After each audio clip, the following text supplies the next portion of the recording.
ओम शांति। आज 9 जनवरी 2022 अव्यक्त बाप दादा रिवाइज 21/12/99 त्रिदेव रचयिता द्वारा वरदानों की प्राप्ति। आज त्रिदेव रचयिता अपनी साकारी और आकारी रचना को देख रहे हैं। दोनों रचना अति प्रिय है, इसलिए रचता रचना को देख हर्षित होते हैं।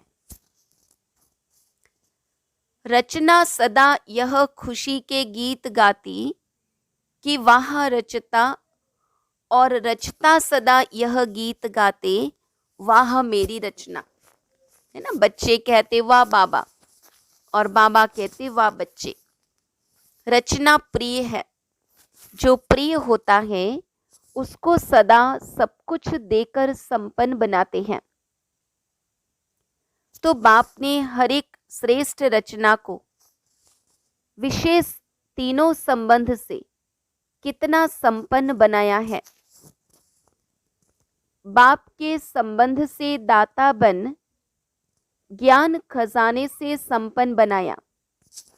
शिक्षक रूप से भाग्य विधाता बन अनेक जन्मों के लिए भाग्यवान बनाया। सतगुरु के रूप में वरदाता बन वरदानों से झोली भर देते हैं। यह है अविनाशी स्नेह व प्यार। प्यार की विशेषता यही है, जिससे प्यार होता है उसकी कमी अच्छी नहीं लगेगी। कमी को कमाल के रूप में परिवर्तन करेंगे। बाप को बच्चों की कमी सदा कमाल के रूप में परिवर्तन करने का शुभ संकल्प रहता है। प्यार में बाप को बच्चों की मेहनत देखी नहीं जाती। कोई मेहनत आवश्यक हो तो करो, लेकिन ब्राह्मण जीवन में मेहनत करने की आवश्यकता ही नहीं है, क्योंकि दाता, विधाता और वरदाता तीनों संबंध से इतने संपन्न बन जाते हो जो बिना मेहनत रूहानी मौज में रह सकते हो। वर्षा भी है, पढ़ाई भी है और वरदान भी है। जिसको तीनों रूपों से प्राप्ति हो, ऐसे सर्व प्राप्ति वाली आत्मा को मेहनत करने की क्या आवश्यकता है। कभी वर्षे के रूप में व बाप को दाता के रूप में याद करो तो रूहानी अधिकारीपन का नशा रहेगा। शिक्षक के रूप में याद करो तो गॉडली स्टूडेंट अर्थात भगवान के स्टूडेंट है, इस भाग्य का नशा रहेगा। सतगुरु हर कदम में वरदानों से चला रहा है।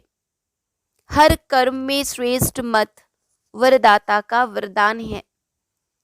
जो हर कदम श्रेष्ठ मत से चलते हैं उसको हर कदम में कर्म की सफलता का वरदान सहज, स्वतः और अवश्य प्राप्त होता है। सतगुरु की मत श्रेष्ठ गति को प्राप्त कराती है। गति सद्गति को प्राप्त कराती है। श्रेष्ठ मत और श्रेष्ठ गति अपने स्वीट होम अर्थात गति और स्वीट राज्य अर्थात सद्गति, इसको तो प्राप्त करते ही हो, लेकिन ब्राह्मण आत्माओं को और विशेष गति प्राप्त होती है ना। बाबा कहते अपने घर परम धाम वापिस जाना, वो है गति व मुक्ति, और सतयुग में आना वो है सद्गति, जीवन मुक्ति। लेकिन बाबा कहते ब्राह्मण आत्माओं को और विशेष गति प्राप्त होती है। वह है इस समय भी श्रेष्ठ मत के श्रेष्ठ कर्म का प्रत्यक्ष फल अर्थात सफलता यह श्रेष्ठ गति सिर्फ संगम युग पर ही आप ब्राह्मणों को प्राप्त है। इसलिए कहते हैं जैसी मत वैसी गत। वो लोग तो समझते हैं मरने के बाद गति मिलेगी, इसलिए अंतमति सो गति कहते हैं। लेकिन आप ब्राह्मण आत्माओं के लिए इस अंतिम मरजीवा जन्म में हर कर्म की सफलता का फल अर्थात गति प्राप्त होने का वरदान मिला हुआ है। वर्तमान और भविष्य सदा गति सद्गति है ही है। भविष्य के इंतजार में नहीं रहते हो। संगम युग की प्राप्ति का यही महत्व है। अभी अभी कर्म करो और अभी अभी प्राप्ति का अधिकार लो। इसको कहते हैं एक हाथ से दो, दूसरे हाथ से लो। कभी मिल जाएगा, वह भविष्य में मिल जाएगा। यह दिलासे का सौदा नहीं है। तुरंत दान महापुण्य ऐसी प्राप्ति है ना। भविष्य प्राप्ति के साथ साथ वर्तमान जीवन में भी शांति सुख की अनुभूति होती है। इसलिए बाबा कहते तुरंत दान महापुण्य। इसको कहते हैं झटपट का सौदा। भक्ति में इंतजार करते रहो, मिल जाएगा मिल जाएगा। भक्ति में है कभी और भक्ति में है कभी और बाप कहते हैं अभी लो। आदि स्थापना में भी आपकी प्रसिद्धता थी कि यहाँ साक्षात्कार झटपट होता है और होता भी था। तो आदि से झटपट का सौदा हुआ। इसको कहते हैं रचता का रचना से सच्चा प्यार। सारे कल्प में ऐसा प्यारा कोई हो ही नहीं सकता। कितने भी नामी ग्रामी प्यारे हों, लेकिन यह है अविनाशी प्यार और अविनाशी प्राप्ति। तो ऐसा प्यारा कोई हो ही नहीं सकता। इसलिए बाप को बच्चों की मेहनत पर रहम आता है। वरदानी सदा वर्षे के अधिकारी कभी मेहनत नहीं कर सकते। भाग्य विधाता शिक्षक के भाग्यवान बच्चे सदा पास विथ ऑनर होते हैं, न फेल होते हैं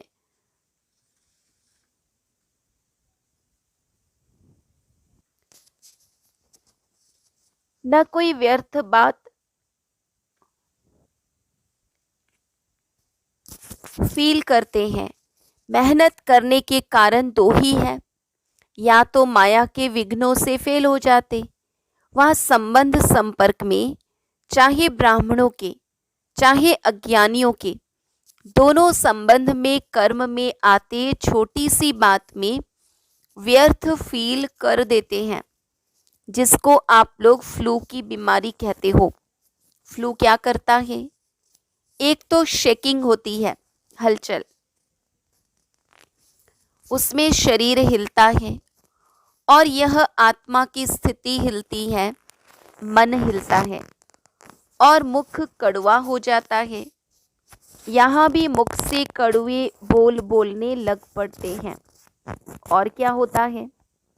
कभी सर्दी कभी गर्मी चढ़ जाती है। यहाँ भी जब फीलिंग आती है तो अंदर जोश आता है। गर्मी चढ़ती है, इसने यह क्यों कहा, यह क्यों किया, यह जोश है। अनुभवी तो हो ना। और क्या होता? खाना पीना कुछ अच्छा नहीं लगता है। यहाँ भी कोई अच्छी ज्ञान की बात भी सुनाएंगे तो भी उनको अच्छी नहीं लगेगी। आखिर रिजल्ट क्या होती? कमजोरी आ जाती है। यहाँ भी कुछ समय तक कमजोरी चलती है। इसलिए न फेल हो न फील करो। बाप दादा श्रेष्ठ मत देते हैं, शुद्ध फीलिंग रहे। मैं सर्वश्रेष्ठ अर्थात कोटों में कोई आत्मा हूँ। मैं देव आत्मा, महान आत्मा, ब्राह्मण आत्मा, विशेष पाठधारी आत्मा हूँ। इस फीलिंग में रहने वालों को व्यर्थ फीलिंग का फ्लू नहीं होगा। इस शुद्ध फीलिंग में रहो। जहाँ शुद्ध फीलिंग होगी वहाँ अशुद्ध फीलिंग नहीं हो सकती। तो फ्लू की बीमारी से अर्थात मेहनत से बच जाएंगे और सदा स्वयं को ऐसा अनुभव करेंगे कि हम वरदानों से पल रहे हैं, वरदानों से आगे उड़ रहे हैं, वरदानों से सेवा में सफलता पा रहे हैं। मेहनत अच्छी लगती है, वह मेहनत की आदत पक्की हो गई है। मेहनत अच्छी लगती, वह मौज में रहना अच्छा लगता है। कोई कोई को मेहनत के काम बगैर और कोई काम अच्छा नहीं लगता है। उनको कुर्सी पर आराम से बिठाएंगे तो भी कहेंगे हमको मेहनत का काम दो। यह तो आत्मा की मेहनत है और आत्मा 63 जन्म मेहनत कर थक गई है। 63 जन्म ढूंढते रहे ना, किसको ढूंढने में मेहनत लगती है ना, तो थके हुए पहले ही हो। 63 जन्म मेहनत कर चुके हो, अब एक जन्म तो मौज में रहो। 21 जन्म तो भविष्य की बात है, लेकिन यह एक जन्म विशेष है। मेहनत और मौज दोनों का अनुभव कर सकते हो। भविष्य में तो वहाँ यह सब बातें भूल जाएंगी। मजा तो अभी है। दूसरे मेहनत कर रहे हैं, आप मौज में हो। अच्छा, टीचर्स ने भक्ति की है, कितने जन्म भक्ति की है? इस जन्म में तो नहीं की है ना। आपकी भक्ति पहले जन्म में पूरी हो गई। कब से फिर भक्ति शुरू की? किसके साथ शुरू की? ब्रह्मा बाप के साथ साथ आपने भी भक्ति की है। कौन से मंदिर में की? तो भक्ति की भी आदि आत्माएं हो और ज्ञान मार्ग की भी आदि आत्माएं हो। आदि की भक्ति में अव्यभिचारी भक्ति होने कारण भक्ति का आनंद सुख उस समय के प्रमाण कम नहीं हुआ। वह सुख और आनंद भी अपने स्थान पर श्रेष्ठ रहा। भक्त माला में आप हो। जब भक्ति आपने शुरू की तो भक्त माला में नहीं हो। बाबा पूछ रहे हैं, डबल फॉरेनर्स भक्त माला में थे? भक्त बने या भक्त माला में थे? अभी सब सोच रहे हैं कि हम थे व नहीं थे। विजय माला में भी थे, भक्त माला में भी थे। पुजारी तो बने, लेकिन भक्त माला में थे। भक्त माला अलग है। आप तो ज्ञानी सो भक्त बनो, वह है ही भक्त। तो भक्त माला और ज्ञानियों की माला में अंतर है। ज्ञानियों की माला है विजय माला, और जो सिर्फ भक्त है, ऐसे नौधा भक्त जो भक्ति के बिना और बात सुनना ही नहीं चाहते, भक्ति को ही श्रेष्ठ समझते हैं। तो भक्त माला अलग है, ज्ञान माला अलग है ना। कईयों को भक्ति में ही रस महसूस होता है, उन्हें ज्ञान मार्ग साइलेंस में बैठना ही अच्छा नहीं लगेगा। उनको जोर जोर आवाज से, है ना, वो बाजे गाजे भजन कीर्तन वही अच्छा लगेगा। तो बाबा कहते भक्ति जरूर की, लेकिन भक्त माला में नहीं कहेंगे, क्योंकि भक्ति का पाठ बजाने के बाद आप सबको ज्ञान में आना है। वह नौधा भक्त हैं और आप नौधा ज्ञानी हो। आत्मा में संस्कारों का अंतर है। भक्त माना सदा मंगता के संस्कार होंगे। मैं नीच हूँ, बाप ऊंचा है, यह संस्कार होंगे। वह रॉयल भिखारी हैं और आप आत्माओं में अधिकारीपन के संस्कार होंगे। इसलिए परिचय मिलते ही अधिकारी बन गए, समझा। भक्तों को भी कोई जगह दो ना। दोनों में आप आएंगे क्या? उन्हों का भी आधा कल्प है, आपका भी आधा कल्प है। उन्हों को भी गायन माला में आना ही है, फिर भी दुनिया वालों से तो अच्छे हैं। और तरफ तो बुद्धि नहीं है, बाप की तरफ ही है। शुद्ध तो रहते हैं, पवित्रता का फल मिलता है, गायन योग्य होने का।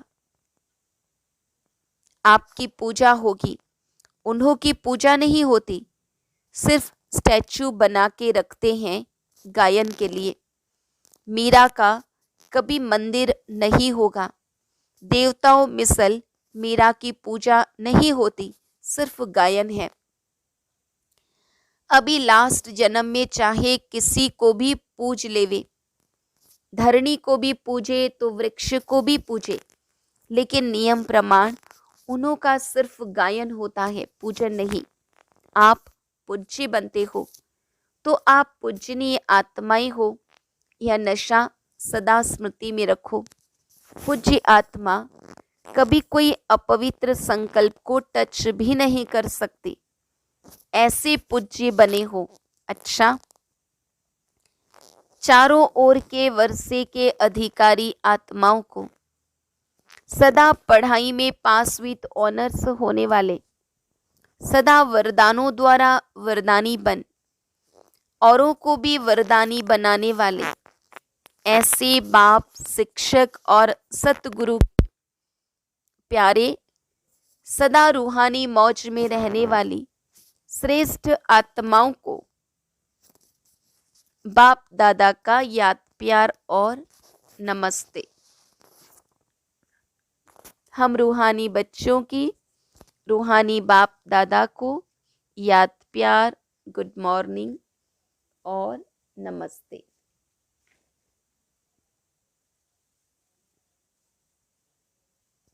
पंजाब राजस्थान ग्रुप, सदा अपने को होली हंस अनुभव करते हो। होली हंस अर्थात समर्थ और व्यर्थ को परखने वाले। वह जो हंस होते हैं वो कंकड़ और रत्न को अलग करते हैं, मोती और पत्थर को अलग करते हैं, लेकिन आप होली हंस किसको परखने वाले हो? समर्थ क्या है और व्यर्थ क्या है, शुद्ध क्या है और अशुद्ध क्या है। जैसे हंस कभी कंकड़ को चुग नहीं सकता, अलग करके रख देगा, छोड़ देगा, ग्रहण नहीं करेगा। ऐसे आप होली हंस व्यर्थ को छोड़ देते हो और समर्थ संकल्प को धारण करते हो। अगर व्यर्थ आ भी जाए तो धारण नहीं करेंगे। व्यर्थ को अगर धारण किया तो होली हंस नहीं कहेंगे, वह तो बगुला धारण करता है। व्यर्थ तो बहुत सुना, बोला, किया, लेकिन उसका परिणाम क्या हुआ? गंवाया, सब कुछ गंवा दिया ना, तन भी गंवा दिया। देवताओं के तन देखो और अभी के तन देखो, क्या है, कितना अंतर है।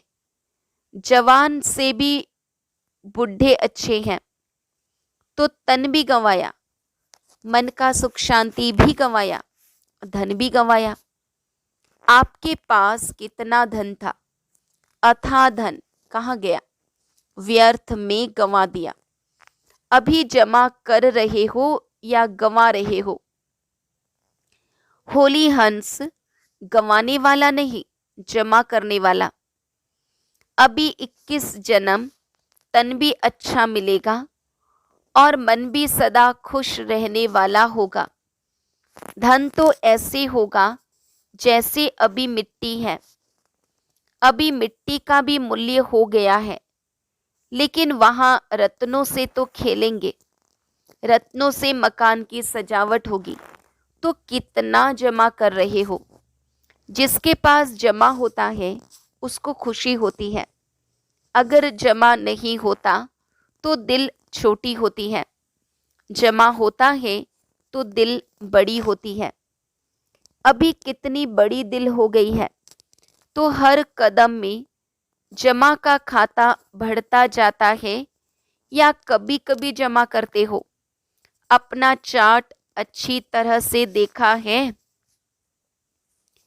ऐसे समय पर भी कभी कभी व्यर्थ तो नहीं चला जाता। अभी तो समय की वैल्यू का पता पड़ गया है ना। संगम का 1 सेकंड कितना बड़ा है।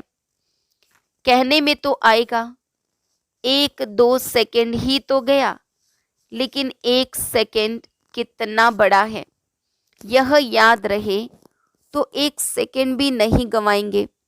सेकंड गंवाना माना वर्ष गंवाना। संगम के 1 सेकंड का इतना महत्व है तो जमा करने वाले हैं, गंवाने वाले नहीं। क्योंकि या तो होगा गंवाना या होगा कमाना। सारे कल्प में कमाई करने का समय अभी है। बाबा कहते ये एक संगम युग ही है जिसमें पूरे 84 जन्मों के लिए हम कमाई कर रहे हैं। तो होली हंस अर्थात स्वप्न में, संकल्प में भी कभी व्यर्थ गंवाएंगे नहीं।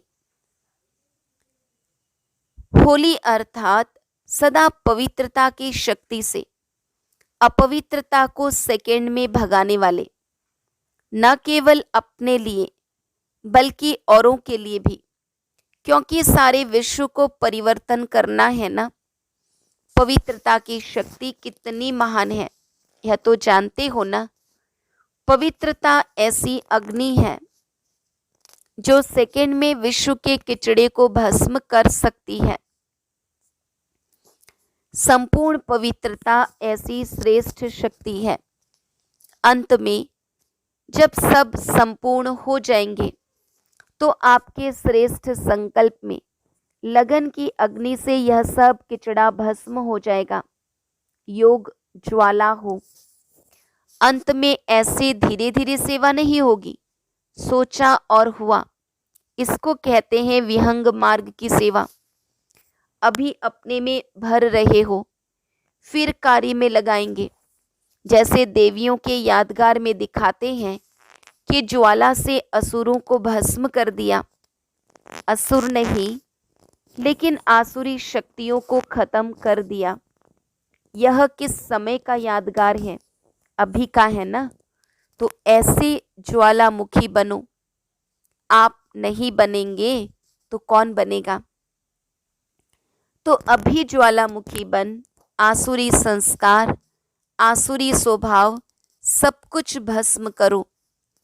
अपने तो कर लिए हैं ना, या अपने भी भस्म कर रहे हो? अच्छा, पंजाब वाले निर्भय तो बन गए, डरने वाले तो नहीं हो ना। ज्वालामुखी हो, डरना क्यों? मरे तो पड़े ही हो, फिर डरना किससे? और राजस्थान को तो राज्य अधिकार कभी भूलना नहीं चाहिए। राज्य भूल करके राजस्थान की रेती तो याद नहीं आ जाती। यहाँ रेत बहुत होती है ना, तो सदा नए राज्य की स्मृति रहे। सभी निर्भय ज्वालामुखी बन प्रकृति और आत्माओं के अंदर जो तमोगुण है उसे भस्म करने वाले बनो। यह बहुत बड़ा काम है। स्पीड से करेंगे तब पूरा होगा। अभी तो व्यक्तियों को ही संदेश नहीं पहुंचा है, प्रकृति की बात पीछे है। तो स्पीड तेज करो, गली गली में सेंटर हो, क्योंकि सरकमस्टेंस प्रमाण एक गली से दूसरी गली में जा नहीं सकेंगे, एक दो को देख भी नहीं सकेंगे, तो घर घर में गली गली में हो जाएगा ना। अच्छा, देखो बाबा आगे कितना कैसा समय आएगा उसकी सूचना दे रहे हैं, और उस प्रमाण बाबा प्रेरणा दे रहे हैं कि गली गली में बाबा के सेंटर होने चाहिए। वरदान, चलन और चेहरे द्वारा पुरुषोत्तम स्थिति का साक्षात्कार कराने वाले ब्रह्मा बाप समान भव। जैसे ब्रह्मा बाप साधारण तन में होते भी सदा पुरुषोत्तम अनुभव होते थे। साधारण में पुरुषोत्तम की झलक देखी, ऐसे फॉलो फादर करो। कर्म भल साधारण हो लेकिन स्थिति महान हो। चेहरे पर श्रेष्ठ जीवन का प्रभाव हो। जैसे लौकिक रीति में कई बच्चों की चलन और चेहरा बाप समान होता है, यहाँ चेहरे की बात नहीं, लेकिन चलन ही चित्र है। हर चलन से बाप का अनुभव हो, ब्रह्मा बाप समान पुरुषोत्तम स्थिति हो, तब कहेंगे बाप समान। चलन और चेहरे द्वारा पुरुषोत्तम स्थिति का साक्षात्कार कराने वाले ब्रह्मा बाप समान भव। श्लोगन। जो एकरस स्थिति के श्रेष्ठ आसन पर स्थित रहता है वही सच्चा तपस्वी है। जो एकरस स्थिति के श्रेष्ठ आसन पर स्थित रहता है वही सच्चा तपस्वी है। आज 9 जनवरी लवलीन स्थिति का अनुभव करो। आज का अभ्यास। यह परमात्मा प्यार आनंदमय झूला है। इस सुखदायी झूले में सदा झूलते रहो। परमात्मा प्यार में लवलीन रहो तो कभी कोई परिस्थिति व माया की हलचल आ नहीं सकती। बाबा कहते परमात्मा प्यार में लवलीन रहो तो कभी कोई परिस्थिति व माया की हलचल आ नहीं सकती। अच्छा, ओम शांति।